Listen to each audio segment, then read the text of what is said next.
Assalamualaikum warahmatullahi wabarakatuh. Bismillah walhamdulillah wassalatu wassalamu ala rasulillah amma ba'd. Saudara-saudariku sebangsa dan setanah air yang dimuliakan Allah. Salam sejahtera untuk saudara-saudari. Semoga sehat selalu. Semoga diberkahi Allah, diberikan kemudahan dalam segala urusan. Amin, Allahumma amin. Saudara-saudara sekalian, soal perilaku Habib memang benar-benar sangat membahayakan bagi kehidupan berbangsa dan bernegara, wabil khusus beragama. Karena dengan pengakuannya sebagai cucu Rasulullah SAW, para Habib akan melakukan hal-hal yang merugikan umat Islam khususnya. Sebetulnya saudara-saudara, kalau kita mau jujur, mau melihat dari dulu sampai sekarang, itu bolehlah kita menyatakan sebenarnya Habib tidak bersalah. Maka jangan salahkan Habib. Loh, kok begitu? Ya, karena Habib itu hanya menyediakan apa yang menjadi mau dan keinginan warga Nahdlatul Ulama. Kalau begitu siapa yang disalahkan? Maka kita tidak menyalahkan, kita hanya menggugat kepada pengurus besar Nahdlatul Ulama dan kiai-kiai yang ada di sana. Karena berdasarkan fatwa, ajaran husnudzon terhadap para Habib, maka warga Nahdlatul Ulama manut apa maunya para kiai. Jadi kiai-kiailah yang membuat masalah bagi warga Nahdlatul Ulama, dan warga Nahdlatul Ulama tidak bisa berpikir karena di dalam Nahdlatul Ulama itu ada patron, mati urip nderek kiai. Apa kata kiai akan diikuti dan ditiru. Jadi kalau mau menggugat, kita akan gugat warga akan menggugat pengurus besar Nahdlatul Ulama dan kiai-kiainya. Karena dari awal kiai-kiai itu sudah mengajarkan kebodohan kepada kita. Kita tidak boleh pun pinter. Bahkan Ketua PBNU saja menyatakan orang-orang bodoh, orang-orang goblok, nggak usah nanya-nanya mana dalilnya. Itu. Jadi saudara-saudara sekalian, yang dilakukan Habib yang ada di Indonesia ini sesungguhnya adalah menyiapkan apa yang menjadi maunya warga Nahdlatul Ulama, dan maunya warga Nahdlatul Ulama itu mengikuti apa kata kiainya tanpa ada penjelasan. Ketika kiai menyatakan kepada warganya, wahai jamaah, berziarahlah kamu ke kubur, tanpa ada penjelasan. Cintailah kamu Habib, tanpa ada penjelasan. Ikutilah apa kata Habib, tanpa ada penjelasan. Nah, itulah kenapa Habib memanfaatkan apa yang disampaikan oleh para kiai kepada warganya. Di sana Habib masuk dan menjadikan warga Nahdlatul Ulama sebagai ladang penghidupan, ladang untuk mencari duit, ladang untuk mencari keuntungan. Saya membaca ada satu komentar, mungkin dari Habib, tapi saya nggak yakin kalau itu Habib. Apa kata dia? Kenapa Habib itu begitu bisa menguasai warga Nahdlatul Ulama? Karena ketika warga Nahdlatul Ulama rajin dan sangat senang ziarah kubur, disitulah Habib membuat kubur-kubur palsu. Jadi Habib membuat kubur palsu itu karena ada permintaan dari warga Nahdlatul Ulama yang suka ziarah kubur. Kenapa suka ziarah kubur? Karena dianjurkan ulama tanpa memilah-milih dan tanpa ada penjelasan, selidiki dan tanyakan siapa kubur wali yang kubur orang yang diziarah itu. Di situ Habib masuk membuat kubur-kubur, diberi nama wali anu, syekh anu, syekh anu.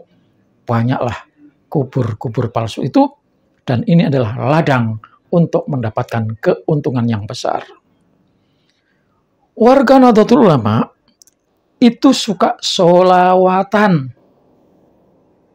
Maka Habib masuk dengan membuat grup sholawatan. Semua warga Nahdlatul Ulama tersihir oleh sholawatan-sholawatan yang dibawa oleh Habib, dan tidak suka sholawatan-sholawatan yang dibawakan oleh warga pribumi. Itu di sana Habib masuk. Dan bahkan saya punya teman, kiai juga, menyebut dirinya sebagai maklar sholawatan. Berikutnya, warga NU itu suka cerita-cerita yang nggak masuk akal. Jadi kalau ada Habib membuat cerita-cerita nggak masuk akal, itu karena memang warga Nahdlatul Ulama cerita hal-hal yang nggak masuk akal. Itu diyakini oleh warga Nahdlatul Ulama, ada kisah ini, kisah itu. Orang bisa terbang, orang bisa mabur, orang bisa nyelam ke bumi nggak muncul-muncul. Itu kesukaan warga Nahdlatul Ulama. Dan orang yang hebat itu dianggap sebagai orang yang punya karomah, maka masuk di situ Habib membuat cerita-cerita yang tidak masuk akal. Warga NU sangat suka cerita-cerita mistik.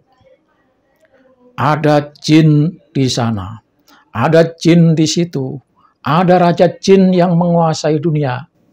Maka Habib itu membuat cerita mistik, bisa mendatangkan jin. Bahkan Abah Lutfi Yahya katanya pernah didatangi oleh rajanya jin sedunia.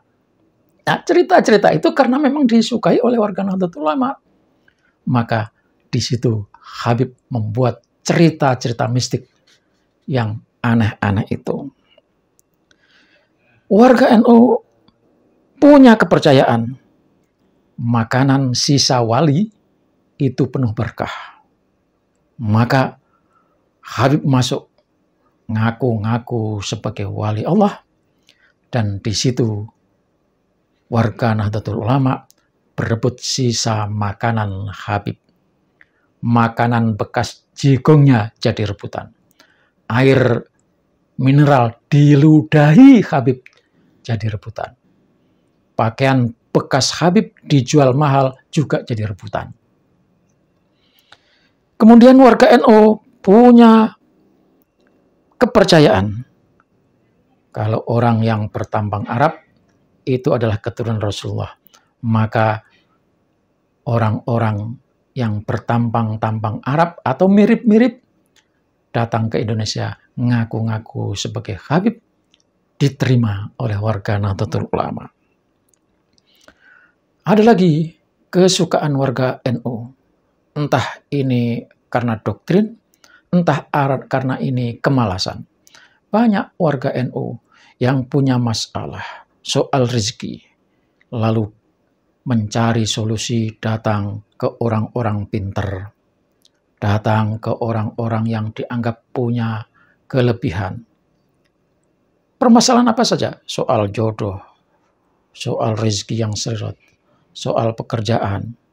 Nah, disitulah Habib masuk dan diterima oleh warga Nahdlatul Ulama.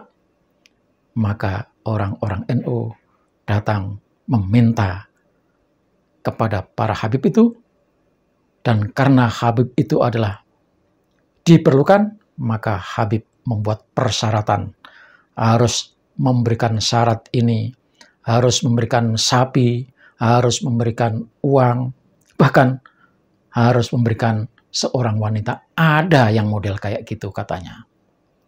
Nah, saudara-saudara sekalian, inilah yang menjadi sebab kenapa Habib terus hidup di lingkungan warga Nahdlatul Ulama, karena warga Nahdlatul Ulama memang diajarkan oleh kiai-kiainya untuk menjadi bodoh, tidak boleh menanyakan alasan, tidak boleh menanyakan sebab, dan tidak boleh menanyakan dalil. Seperti yang disampaikan oleh Ketua PBNU tadi, orang-orang bodoh, orang-orang goblok, nggak usah nanya-nanya dalil.